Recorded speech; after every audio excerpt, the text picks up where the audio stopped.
Hi, everyone. Thanks for joining us.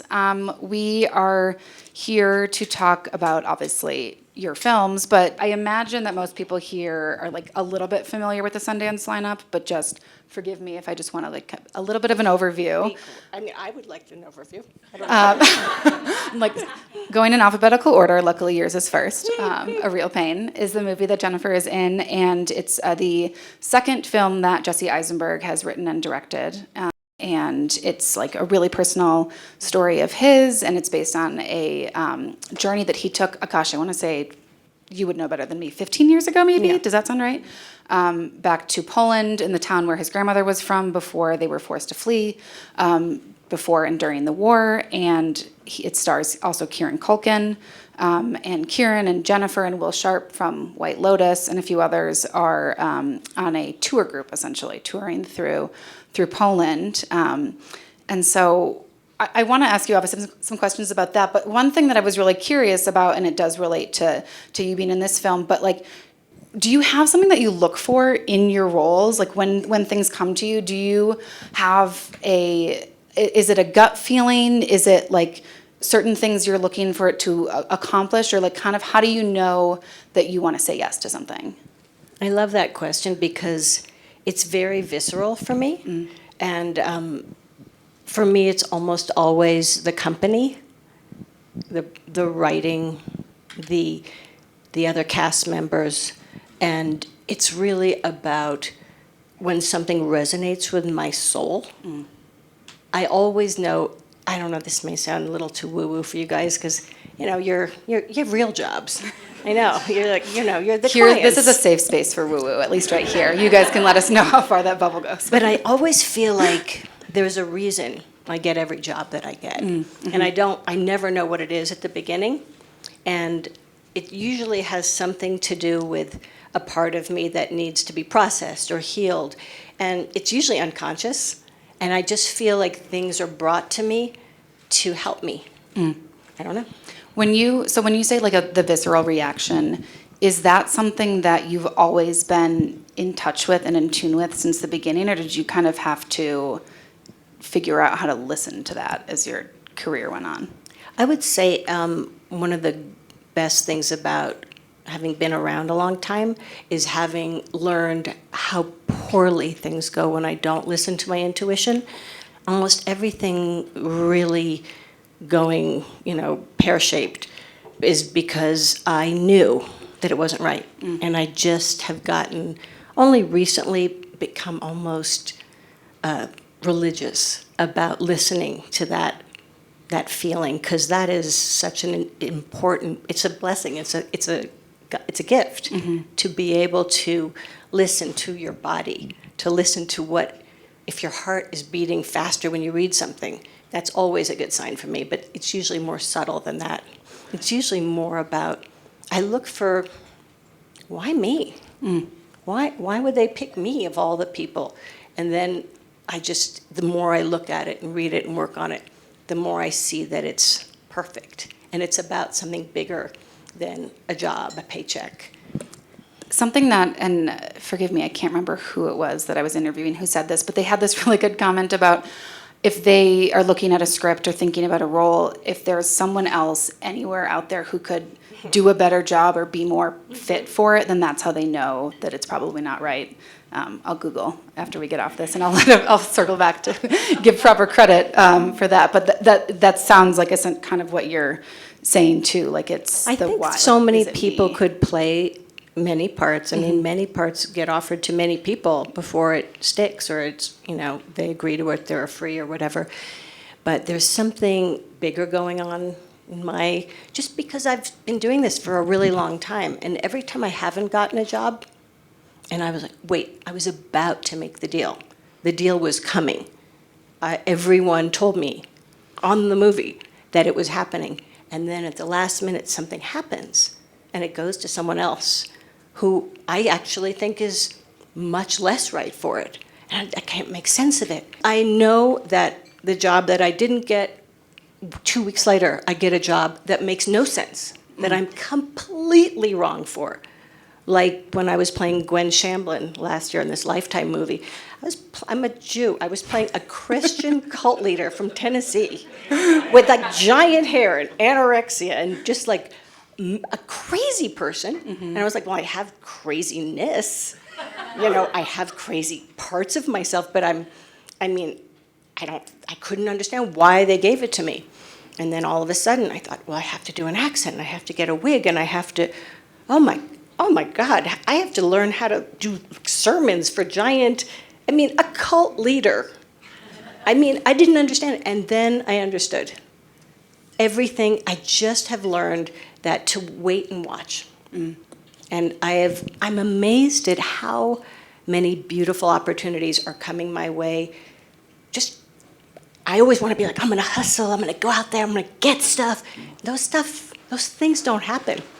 For me, it's just like out of nowhere, it drops in, and I'm like, oh, okay, let's go. So for A Real Pain, what dropped in did you get the script? Did you hear about it? Or kind of what was your origin story of starting to join this movie? I got an email saying, Jesse Eisenberg's doing a movie. It shoots in Poland, and he wrote it, he's directing it, he's starring in it. Immediately, I was like, I'm in, because I love smart people. He's really smart, and he's really talented. It turns out he's a really good director, a really good writer, and a lovely human being. He's a smart, deep human being. And I don't know, I just knew he'd be smart, and I knew he'd maybe be a little nervous. And it was just so nice to meet someone more nervous than me. And then I just felt like, hey, don't sweat it, man. Everything's cool. It's going to be fine. Because I'm always like, I'm just I'm a nervous person. What can I say? And I just felt very chill around him. Do you, what was your visceral reaction when you read the script? What was like the thing that then, with the story, that made you intrigued or interested or connected to the material? Okay, so firstly, when it came to me, I knew that Kieran Culkin was set. So you were able to read it picturing him. And when I got the script, it was right after I was seeing the last couple of episodes of Succession. And I was losing my mind over his performance. It was wrecking my head. He was so brilliant. And to me, I just want to play with those guys. So I read the script, and of course, I went from excited to elated, because it's a very deep movie, and it's about very many things, and it's not about concentration camp, but there is a concentration camp portion of the movie, but it's about relationship. It's about grief. It's about loss. It's about identity. It's about resilience. So when I read it, what I noticed was Jesse's ability, this is the virtuosic part of him, is that his tone is so human and so accessible and so vulnerable and so funny. And you think, people go, how can that be funny? Because it's Jesse. It's not about the Holocaust. It's about these cousins who have grown apart and who are grieving the loss of their grandmother. And then they get put into this group, this very intimate group. I think there are 6 of us. Yeah. And our group leader is a very unattractive man named Will Sharp. I don't know if you guys know him from White Lotus. He gets to use his real British accent in this. He's film, really not. He's not attractive, and with the English accent, it's even worse. Yep. And he actually plays. I don't want to ruin anything for you, but he really is playing against handsome. Yes, and he's really. There's a backpack at all times. Let me just say, I just was like, okay. I just thought of this whole movie as a love story between me and Will and Kieran and Jesse and Kurt. I just thought, okay, that's what I felt the whole time I was making the movie. I didn't feel the heaviness of it all the time. I felt it in the appropriate moments, that not because it was appropriate, but because it was impossible to deny, because it was so big. we shot in this concentration camp in Poland called Majdanek. And Majdanek I'd never heard of, but it is very preserved, so it looks like everyone left this morning. There were no, places for people to line up. It didn't feel like a tourist place. And I think it might be the only concentration camp that has ever allowed a movie to be shot there. Yeah, and if anyone has seen Zone of Interest I did. from this year, one of the producers on your film, I believe, got in touch with that because that film was from Poland, and I think that was how they were able to. Yes. So there's like a really interesting history, and something that really struck me about those scenes was how light of a touch Jesse gave it, and nothing was too long, nothing was overly sentimental, nothing. It was truly so perfect and So nothing, deft, yeah, right? yeah. He's so deft, and there's something so enjoyable about the movie, and that's a very strange thing to even say or think, but I don't want to ruin it for you. I just don't want you to be afraid, because it's a pleasure, this movie. It's a very small. It reminds me of the old movies that I loved, before the big popcorn movies. It just feels like Dirty Dancing, like an independent movie that was made because it's pure. It's tours, it's his vision, it's his story, and it's authentic. And I think it's really beautiful. Many of you have tickets. I know it's a hard ticket to get. Any of you have tickets? Okay, well, I hope you can get a ticket, and if you can't, you can see it when it comes out, and I hope you don't hear too much about it before, so you can be surprised that it's a love story between me and those guys. Do you have, because I imagine that it was a really intimate filming experience as well, right? It's an indie film, it's a small group of cast, you're traveling around. Do you have any sort of process for getting to the right place with people that you work with? And I think I would also be curious to kind of know, especially you've been on a lot of different television shows as well, and if you feel like there's a different approach or a different way into something like this that's really a true company versus you're coming into an existing company, and do you approach that differently? Okay, so I think maybe may I clarify? Yes, please. You want to know if I come into the movie differently depending on the group? Of course. Yeah. The same way if you went to a party, every party's different, every love affair's different, every friendship's different, and it brings out different parts of you, and there's a different hierarchy in every group, and sometimes you're the star, and sometimes you're a supporting player, and sometimes, you wish you were the love interest. No, it's not. It's really about tailoring, just feeling the room, feeling the energy, and feeling what the dynamics are between us. Because, I've never laughed so hard. We had breakfast every day, a bunch of us, when we weren't working, or we weren't working late, or we weren't working that morning. And I was hoarse going to bed at night. I was laughing so hard. And really smart, funny people. That's all I want to do, is just work around funny, smart people. I wish the same for you guys. I wish that every day at work you can surround yourself with funny, smart, kind people. Had you seen the finale of Succession? Because I saw Kieran talk about how he missed the finale. Obviously, he was in it when it was happening, but he missed watching it on Max because you guys were in Poland. That was his excuse for why he hasn't seen the finale of Succession. But do you remember, had you... Or did he know how it was going to end while you guys were there? That's what I'm really getting at, is was there anything that you were trying to get? I've never met a less actor in my life. It's very refreshing. It's very nice. Nothing wrong with actors, but he's very non-actory, and he's just about the work and his family, and I don't think he had seen it. Yeah. Do you have a certain way that you measure success, and how has that changed throughout your career? And I would ask that both in terms of for yourself, and also what feels good in the reception of a project that you're on too, because I imagine it could be a little bit different for each of those? I love that question. I think that's a really good question, by the way. Thank you. What was it? No. I was so into it. I was like, okay. Okay, so this is something I think about a lot. And I don't know if you guys do too, but I think it's an important thing to always check in with, at least for me, because how the metrics that I have, how I define success, is so different from the way it was when I was a kid, so different from the way culture dictates and the definition of what success is.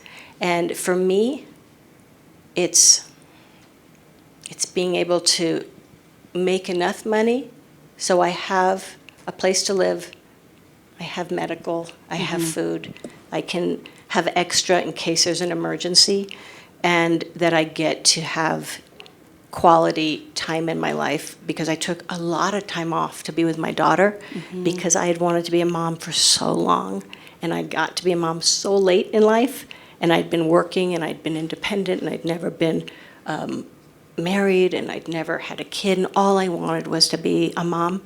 So when I got this kid, that was me. That was it. I was like, oh, I never thought I'd get this, and I got this amazing baby who turned into this amazing child, into this amazing young woman, and I literally could not fathom leaving her, to not pick her up at school, to not be the one to be there day in and day out.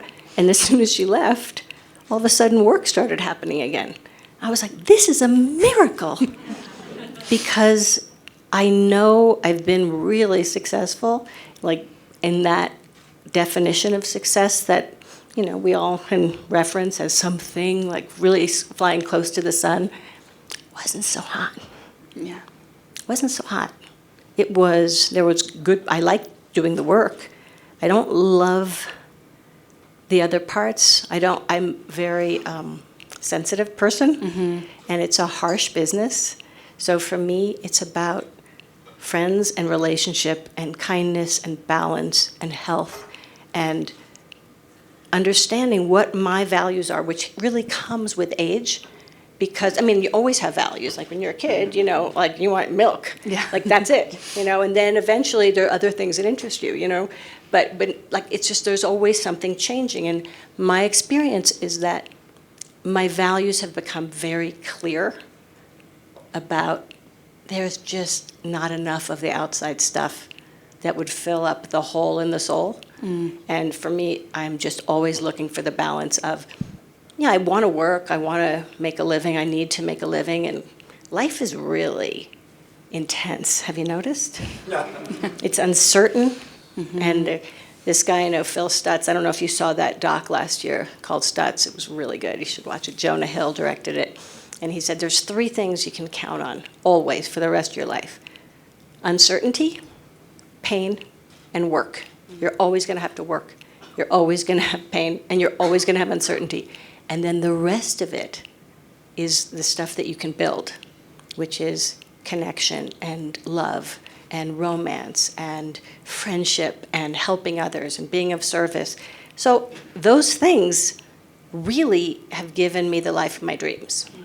And it's always changing. And that's also something that, I've come to understand is, oh, this too shall pass, or I never want this to pass. I want this to last forever. And it won't.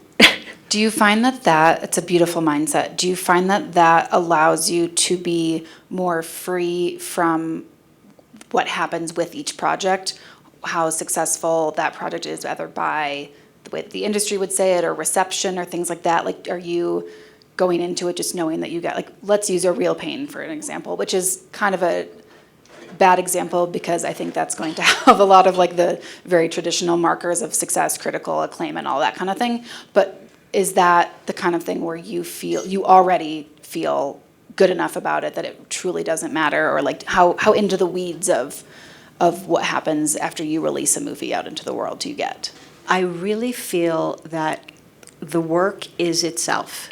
The work is the treat. The work is, sometimes work is awful.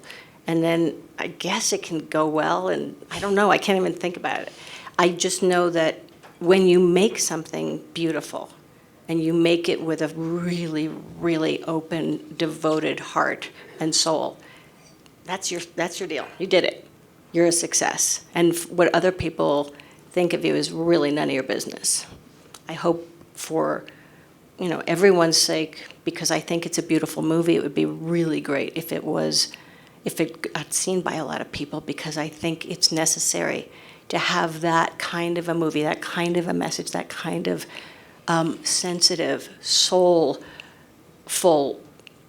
entertainment, because I think there's not enough of that. And I don't love what I see in the movies a lot these days. Mm-hmm. And I feel for the world it would be nice if the movie was seen by a lot of people, and that Jesse and I hope Kieran can get another job. The poor kid, he needs a break. We'll see. But, Will also feels so sorry. I feel sorry for these guys. So I hope for them it does well. Absolutely. Because I think they should all be able, I just want them to work. I'm a little worried. It is a film that, what comes to mind is that something that's deep doesn't have to be a drag, essentially. Oh, it's so not a drag? And I feel like a lot of times we get into the binary. 100%. So. And it's not medicine Yeah. that you have to take and be like, oh, is this going to be a downer? It's not that, but it has so much depth. It's kind of like Flintstones vitamins. You think you're eating candy, but you're getting all this goodness. As someone who still takes chewable vitamins, that resonates with me. That's a wonderful note to end on, and thank you so much for joining us and for being in this movie. Thank you for having me. Thank you, John. Thanks, everybody. Thank you guys so much. I hope you have a great time here. Have a great weekend.